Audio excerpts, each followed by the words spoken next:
গৃহ পরিচারক বা পরিচারিকা বা যাদেরকে আমরা ডোমেস্টিক হেল্পও বলে থাকি, এখন অনেকের বাড়িতেই থাকেন, বিশেষ করে সেই সব বাড়িতে যেখানে বৃদ্ধ বাবা মা থাকেন এবং তাদের সন্তানেরা বিবাহ সূত্রে কিংবা কর্মসূত্রে বাইরে থাকেন। আবার সেই সব একান্নবর্তী পরিবারে যেখানে স্বামী স্ত্রী কর্মসূত্রে বাড়ির বাইরে অনেকটা সময় কাটান, বাড়িতে সময় দিতে পারেন না। আচ্ছা, আপনারা আপনাদের এই পুরো বাড়িটা আপনাদের বাবা মা কিংবা সন্তানদের যাদের দায়িত্বে রেখে যান, তারা বিশ্বাসযোগ্য তো? না, আমি এটা বলতে চাইছি না যে এই কাজের সঙ্গে যারা যুক্ত তারা সবাই খারাপ। আমি শুধু তাদের কথা বলছি যারা এই সুযোগে একটা বিরাট অপরাধ চক্র চালায়। কিরকম?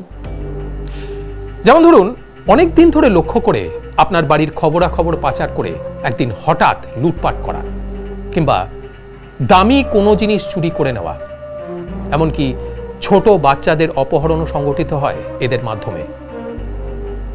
এই অপরাধ কিন্তু আটকানো যেতে পারে। কিভাবে? যখন বাড়ির জন্য পরিচারক বা পরিচারিকা নিয়োগ করবেন, তখন তাদের পরিচয়পত্র যাচাই করে নিন এবং তার এক কপি থানায় জমা দিন। কোনো বিশ্বস্ত এজেন্সি থেকেই এদের নিয়োগ করুন। আর বাড়িতে যদি সিসিটিভি ক্যামেরা থাকে তাহলে তো কথাই নেই। সজাগ থাকুন, দুষ্কৃতি দমন করুন।